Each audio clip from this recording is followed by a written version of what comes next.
Hallo und willkommen. In diesem Video zeige ich euch, wie ihr ein super geniales Haselnusseis auch ohne Eismaschine selber herstellen könnt. Es ist so lecker und geschmacksintensiv, dass ihr nie wieder Haselnusseis als Fertigprodukt kaufen werdet. Zuerst werden die Haselnüsse geröstet, und zwar im Backofen bei 160 Grad für ca. 20 Minuten. Das Rösten dient zwei Zwecken. Die dunkle Haut lässt sich später leichter abreiben und die Nüsse entwickeln ihren typischen, intensiven Geschmack. Nach 10 Minuten ließ sich die Haut bereits abreiben, aber sie waren noch zu hell und mussten noch weiter geröstet werden.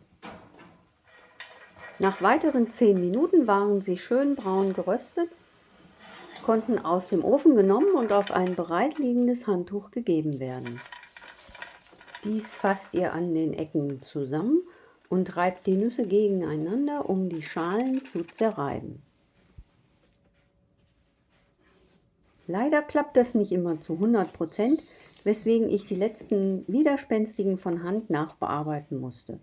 Die Mühe lohnt sich aber, da das Eis dann viel schöner aussieht.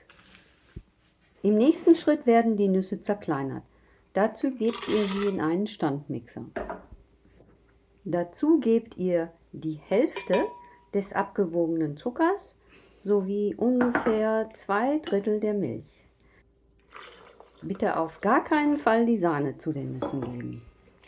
Den Behälter fest verschließen, zunächst pulsierend und dann auf höchster Stufe die Nüsse zerkleinern.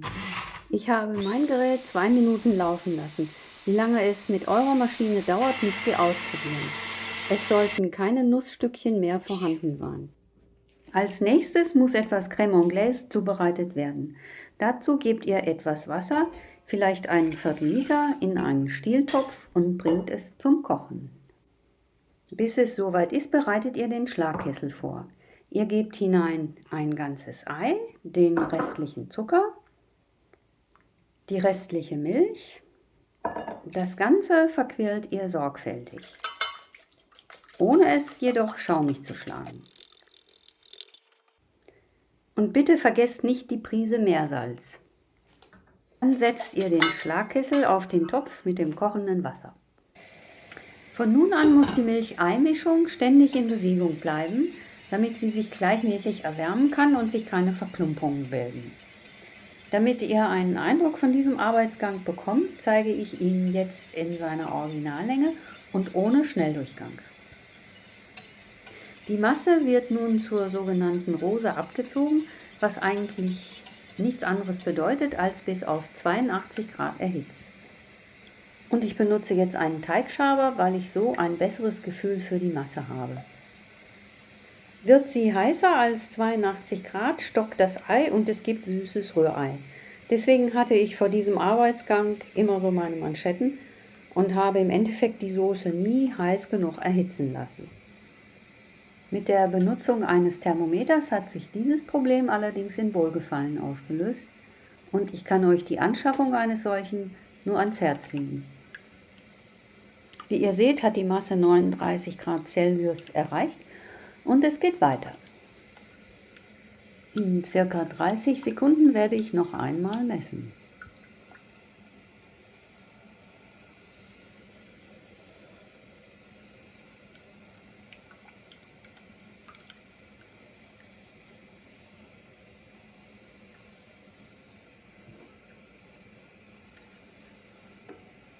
Jetzt beträgt die Temperatur schon 55 Grad.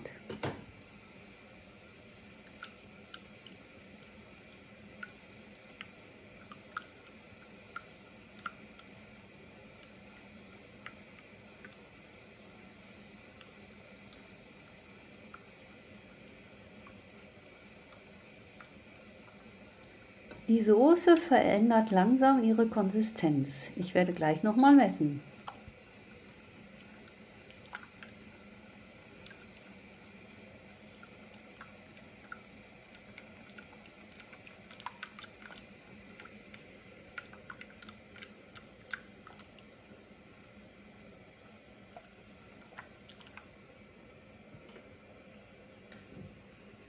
Jetzt messe ich nochmal und die Soße hat nach weiteren 30 Sekunden eine Temperatur von 68 Grad erreicht.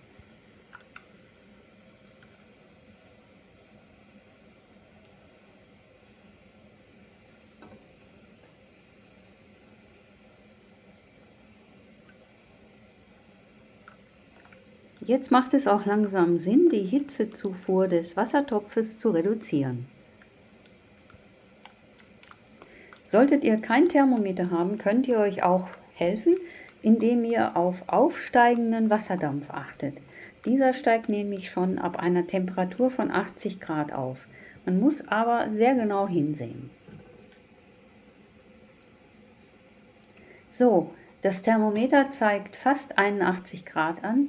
Noch ein kleiner Moment und ich nehme die Schüssel vom Feuer.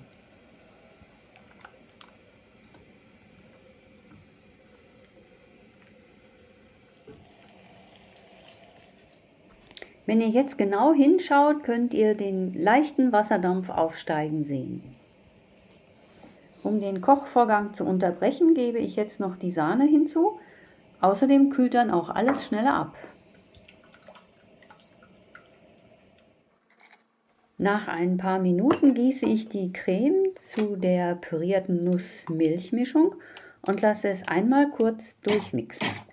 Jetzt müsst ihr euch nur noch entscheiden, wie ihr das Eis einfrieren wollt. Entweder in einem großen, gut verschließbaren Behälter oder in individuellen Förmchen, die natürlich wesentlich schneller durchfrieren. Ich habe mich für die schnelle Variante entschieden, die ich jetzt nur noch anrichten muss.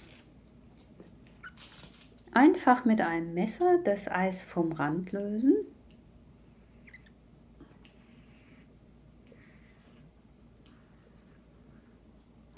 Von unten mit der Hand ein wenig anwärmen. Und mit Hilfe des Messers und eines bereitliegenden Teigschabers auf den Teller legen. Mit einer Hippe und einer Haselnuss verzieren und sofort servieren. Ich hoffe, ihr probiert dieses Rezept einmal aus. Es lohnt sich wirklich. Zutaten und Mengenangaben findet ihr wie immer unten in der Beschreibung.